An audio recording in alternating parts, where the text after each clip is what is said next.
اللہ رب العزت نے قرآن پاک میں ارشاد فرمایا، الاخلاء یومئذ بعضهم لبعض عدو الا المتقین، کہ قیامت کے دن گہرے دوست بھی آپس میں دشمن بن جائیں گے۔ وہ لوگ جن کے درمیان بڑی گہری دوستی ہوگی، قیامت کے دن وہ آپس میں دشمن بن جائیں گے، الا المتقین، مگر جن کی دوستی کا معیار تقوی ہوگا، جن کی دوستی کی بنیاد تقوی پر ہوگی، وہ دنیا میں بھی دوست ہوں گے اور میدان محشر میں بھی ان کی دوستیاں قائم ہوں گی، کیونکہ ان کی دوستی کا معیار وہ تقوی تھا، ان کی دوستی اللہ اور اس کے رسول کی رضا کی خاطر تھی۔ تو جن کی دوستیاں تقوی پر اور اللہ اور اس کے رسول کی رضا کی خاطر ہوتی ہیں، وہ دوستیاں دنیا میں بھی سلامت رہتی ہیں اور قائم رہتی ہیں، میدان محشر میں بھی ان کی دوستیاں قائم رہتی ہیں۔ اور جن کی دوستیاں فقط نفسانی خواہشات کی خاطر ہوں یا دنیا کی خاطر ہوں، تو دنیا میں تو شاید وہ سلامت رہ جائیں، لیکن میدان محشر میں وہ دوستیاں سلامت نہیں رہتیں، بلکہ دوستی سلامت نہیں رہتی، دوستی ختم ہونے کے ساتھ ساتھ وہ دشمنی میں بھی تبدیل ہو جاتی ہے۔ اس لیے اللہ تعالیٰ نے فرمایا، الاخلاء یومئذ بعضهم لبعض عدو، کہ گہرے دوست قیامت کے دن آپس میں دشمن بن جائیں گے۔ لہذا اس آیہ کریمہ سے یہ پیغام ملتا ہے کہ بندے کو اپنی دوستی یہ تقوی کی بنیاد پر رکھنی چاہیے، آپس میں دوستی کا معیار تقوی کو بنانا چاہیے، کیونکہ اس کے علاوہ جو دوستیاں ہیں آپس میں وہ دشمنی میں تبدیل ہو جائیں گی قیامت کے میدان میں، اور پھر جو برا دوست ہوتا ہے، بری دوستی ہوتی ہے، قیامت کے میدان میں اس کا وبال بھی بندے کو دیکھنے میں آئے گا۔ اس حوالے سے میں ایک بات عرض کرنا چاہوں گا کہ عقبہ بن ابی معیط یہ حضور علیہ السلام کی بارگاہ میں آیا کرتا تھا، تو ایک دن اس نے حضور علیہ السلام کو دعوت پیش کی، یا رسول اللہ آپ میرے ہاں تشریف لے چلیں، میں آپ کی دعوت کرنا چاہتا ہوں، آپ کے لیے کھانا تیار کرنا چاہتا ہوں، آپ کو کھانا پیش کرنا چاہتا ہوں۔ تو اس وقت حضور علیہ السلام نے فرمایا کہ اے عقبہ بن ابی معیط، ہم تیری دعوت اس وقت قبول کریں گے کہ جب تو رب کی توحید کی گواہی دے گا اور ہماری رسالت کی گواہی دے گا۔ جب تو اسلام قبول کرے گا تب ہم تیری دعوت قبول کریں گے، ورنہ ہم تیری دعوت قبول نہیں کرتے۔ تو اس نے کلمہ پڑھ لیا،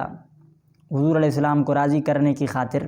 اس نے اللہ تعالیٰ کی توحید کی بھی گواہی دے دی، حضور کی رسالت کی گواہی دی، کلمہ پڑھ کے اسلام میں داخل ہو گیا۔ اور پھر امیہ بن خلف کو اس کی خبر ہوئی، کیونکہ عقبہ بن ابی معیط کی امیہ بن خلف سے بڑی دوستی تھی۔ جب امیہ بن خلف کو خبر ہوئی کہ میرے دوست نے کلمہ پڑھ لیا ہے، اسلام میں داخل ہو گیا، تو وہ ناراض ہو گیا۔ عقبہ بن ابی معیط نے اسے راضی کرنے کی کوشش کی، تو امیہ بن خلف نے کہا کہ میں اس صورت میں تجھ سے راضی ہوں گا کہ جب تو اسلام کو چھوڑ دے گا، اگر مجھے راضی کرنا چاہتا ہے تو اسلام کو چھوڑ دے، تو اسلام چھوڑے گا تو ہماری دوستی اسی طریقے پر پھر قائم ہو جائے گی۔ تو عقبہ بن ابی معیط نے فقط اپنے دوست کو راضی کرنے کے لیے، امیہ بن خلف جیسے ظالم کو راضی کرنے کے لیے اسلام کو چھوڑ دیا۔ تو اللہ رب العزت نے قرآن کے اندر آیہ کریمہ نازل فرمائی کہ قیامت کے میدان میں عقبہ بن ابی معیط کا کیا معاملہ ہوگا، کہ جس نے آج حضور علیہ السلام کی دوستی کو چھوڑ دیا، اسلام کو چھوڑ دیا فقط امیہ بن خلف کی خاطر، تو قیامت کے میدان میں اس کا معاملہ کیا ہوگا۔ تو اللہ رب العزت قرآن پاک میں ارشاد فرماتا ہے، یوم یعض الظالم علی یدیہ، قیامت کے دن ظالم یہ اپنے ہاتھوں کو کاٹ رہا ہوگا، اور ہاتھوں کو کاٹتے ہوئے کہہ رہا ہوگا، یقول یا لیتنی اتخذت مع الرسول سبیلا، کاش کہ میں نے رسول اللہ صلی اللہ علیہ وسلم کے ساتھ دوستی لگا لی ہوتی، کاش کہ میں نے دوست امیہ بن خلف کو نہ بنایا ہوتا، کاش کہ میں نے حضور علیہ السلام سے دوستی رکھی ہوتی۔ اگر دوستی کا معیار تقوی ہوتا، حضور کی محبت ہوتی، تو پھر قیامت کے میدان میں یہ رسوائی کا سامنا نہ کرنا پڑتا، اور وہ میدان معاشر میں یہ صدائیں لگا رہا ہوگا، یا ویلتا لیتنی لم اتخذ فلانا خلیلا، ہے افسوس کہ میں فلاں کو دوست نہ بناتا، کہ میں امیہ بن خلف کو دوست بنا کر آج میدان معاشر میں رسوا ہو چکا ہوں۔ تو جو بندہ دوستی کی بنیاد تقوی پر نہیں رکھتا، قیامت کے میدان میں یقیناً اسے رسوائی کا سامنا کرنا پڑے گا۔ اسی لیے جب بھی دوستی لگائی جائے، دوستی کا معیار تقوی ہونا چاہیے، دوستی کی بنیاد تقوی ہونا چاہیے، اور نیک لوگوں کی دوستی یہ دنیا میں بھی فائدہ دیتی ہے، یقیناً میدان محشر میں بھی نیک لوگوں کی دوستی کام آئے گی۔ نیک لوگوں کی سنگت، نیک لوگوں کی معیت میں بیٹھنا یہ دنیا و آخرت میں بندے کو فائدہ دیتا ہے۔ میں پہلے آپ کے سامنے ایک روایت عرض کرنا چاہوں گا کہ نیک لوگوں کی معیت میں بیٹھنا یہ کس قدر فائدہ دیتا ہے۔ مشکات شریف کے اندر یہ روایت موجود ہے۔ حضور علیہ السلام ارشاد فرماتے ہیں کہ اللہ رب العزت کے فرشتے یہ زمین پر اترتے ہیں اور ذکر کی محافل کو تلاش کرتے ہیں، ذکر کی مجالس کو تلاش کرتے ہیں، اور جب کہیں ذکر کی مجلس نظر آ جاتی ہے تو وہ تمام فرشتوں کو بلا لیتے ہیں اور تمام فرشتے اس ذکر کی مجلس میں جمع ہو جاتے ہیں، اس ذکر کی مجلس میں حاضر ہو جاتے ہیں۔ حضور علیہ السلام ارشاد فرماتے ہیں کہ اس کثرت کے ساتھ ذکر کی محفل میں فرشتے آتے ہیں کہ آسمان و زمین کے مابین جو بھی خلا ہے یہ فرشتوں سے پر ہو جاتا ہے۔ اس قدر کثرت سے فرشتے جو ہے وہ ذکر کی مجالس اور محافل میں آتے ہیں۔ اب وہ ذکر کی محفل ختم ہوتی ہے تو فرشتے رب کی بارگاہ میں حاضر ہوتے ہیں، تو رب کائنات جو کہ جانتا ہے لیکن جاننے کے باوجود میرا رب سوال کرتا ہے کہ اے فرشتو یہ بتاؤ کہ تم کہاں سے آ رہے ہو؟ تو فرشتے عرض کرتے ہیں اے مالک و مولا ہم ذکر کی محفل سے آ رہے ہیں۔ تو رب کائنات فرماتا ہے کہ میرے بندے کیا کہہ رہے تھے؟ تو فرشتے عرض کرتے ہیں مالک و مولا تیرے بندے تیری تسبیح کر رہے تھے، تیری تکبیر بیان کر رہے تھے، تیری بڑائی بیان کر رہے تھے، تیری حمد کر رہے تھے، تیری پاکی بیان کر رہے تھے۔ تو رب کائنات فرماتا ہے فرشتوں یہ بتاؤ کیا میرے بندوں نے مجھے دیکھا ہے؟ تو فرشتے عرض کرتے ہیں نہیں مالک و مولا تجھے دیکھا تو نہیں۔ رب کائنات فرماتا ہے فرشتوں اگر وہ مجھے دیکھ لیتے تو کیا کرتے؟ تو فرشتے عرض کرتے ہیں مالک و مولا اگر تجھے دیکھ لیتے تو پھر تیری عبادت اور زیادہ کرتے، اور زیادہ تیری حمد کرتے، اور زیادہ تیری تسبیح کرتے۔ تو رب کائنات فرماتا ہے فرشتوں یہ بتاؤ کہ وہ مجھ سے کس چیز کا سوال کر رہے تھے؟ فرشتے عرض کرتے ہیں مالک و مولا وہ جنت کا سوال کر رہے تھے۔ تو رب کائنات فرماتا ہے فرشتوں یہ بتاؤ کیا میرے بندوں نے جنت دیکھی ہے؟ عرض کرتے ہیں نہیں مالک و مولا انہوں نے جنت تو نہیں دیکھی۔ رب کائنات فرماتا ہے کہ اگر یہ جنت دیکھ لیتے تو کیا کرتے؟ تو فرشتے عرض کریں گے مالک و مولا اگر یہ جنت دیکھ لیتے تو جنت کی خواہش اور بڑھ جاتی، جنت کا شوق اور بڑھ جاتا۔ رب کائنات فرماتا ہے کیا کسی چیز سے یہ پناہ بھی مانگ رہے تھے، کسی چیز سے پناہ طلب کر رہے تھے؟ تو عرض کرتے ہیں جی مالک و مولا یہ جہنم سے پناہ طلب کر رہے تھے، جہنم سے پناہ مانگ رہے تھے۔ تو رب کائنات فرماتا ہے فرشتوں کیا انہوں نے جہنم دیکھی ہے؟ عرض کرتے ہیں نہیں مالک و مولا انہوں نے جہنم تو نہیں دیکھی۔ رب کائنات فرماتا ہے فرشتوں اگر یہ جہنم دیکھ لیتے تو کیا کرتے؟ تو فرشتے عرض کرتے ہیں اے مالک و مولا اگر یہ جہنم دیکھ لیتے تو خوف جہنم کا اور بڑھ جاتا۔ تو رب کائنات فرشتوں سے فرماتا ہے فرشتوں گواہ ہو جاؤ ذکر کی محفل اور ذکر کی مجلس میں آنے والے تمام لوگوں کی میں نے بخشش فرما دی ہے، میں نے تمام لوگوں کی بخشش کر دی ہے۔ تو جب رب کائنات یہ فرماتا ہے کہ میں نے ذکر کی محفل میں آنے والے تمام لوگوں کی بخشش کر دی ہے تو اب وہ فرشتے رب کی بارگاہ میں عرض کرتے ہیں اے مالک و مولا فیہم فلان لیس منہم انما جاء لحاجۃ۔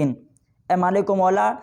ان ذکر کرنے والوں میں ایک فلاں شخص بھی موجود تھا جو ان میں بیٹھا ضرور تھا مگر ان میں سے نہیں تھا۔ اے مالک و مولا انما جاء لحاجۃ وہ تو اپنے کسی کام سے آیا تھا، اپنی غرض سے آیا تھا، تو کیا اسے بھی تو نے معاف کر دیا ہے؟ کیا اس کی بھی بخشش فرما دی ہے؟ تو رب کائنات فرماتا ہے اے فرشتوں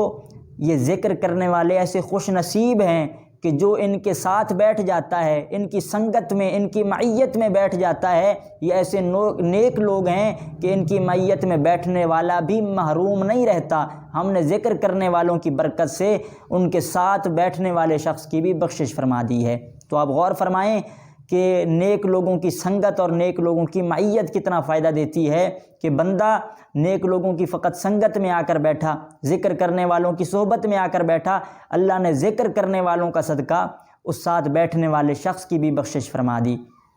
تو برے شخص کی صحبت اور برے شخص کی دوستی یہ نقصان دیتی ہے، لیکن نیک لوگوں کی صحبت، نیک لوگوں کی دوستی یہ دنیا میں بھی فائدہ دیتی ہے، آخرت میں بھی فائدہ دیتی ہے۔ ایک روایت میں آتا ہے حضور علیہ السلام ارشاد فرماتے ہیں کہ تم میں سے کوئی شخص دنیا میں اپنے حق کے لیے اتنا نہیں جھگڑا ہوگا کہ جتنا قیامت کے میدان میں نیک شخص اپنے بھائی کے لیے جھگڑا کرے گا، اپنے دوستوں کے لیے جھگڑا کرے گا۔ ابھی حضور علیہ السلام فرما رہے ہیں کہ تم میں سے کوئی شخص اپنے حق کے لیے اتنا نہیں جھگڑا ہوگا جتنا بندہ مومن قیامت کے میدان میں اپنے بھائیوں کے لیے اپنے رب سے جھگڑا کرے گا۔ حضور علیہ السلام ارشاد فرماتے ہیں کہ قیامت کے میدان میں ایک شخص کے لیے اعلان ہوگا کہ تم جنت میں داخل ہو جاؤ۔ تو جب اسے جنت میں داخل کیا جا رہا ہوگا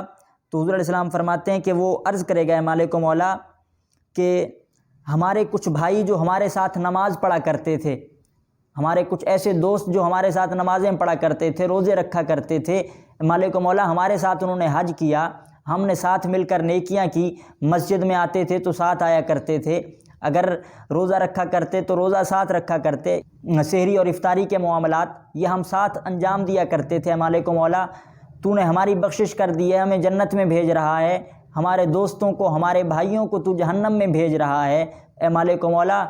جب تک ہمارے بھائی ہمارے ساتھ جنت میں نہیں جائیں گے ہم اس وقت تک جنت میں نہیں جائیں گے۔ اب وہ دوست اپنے دوستوں کے لیے عرض کریں گے کہ مالک و مولا وہ ہمارے ساتھ تو نیکی کیا کرتے تھے،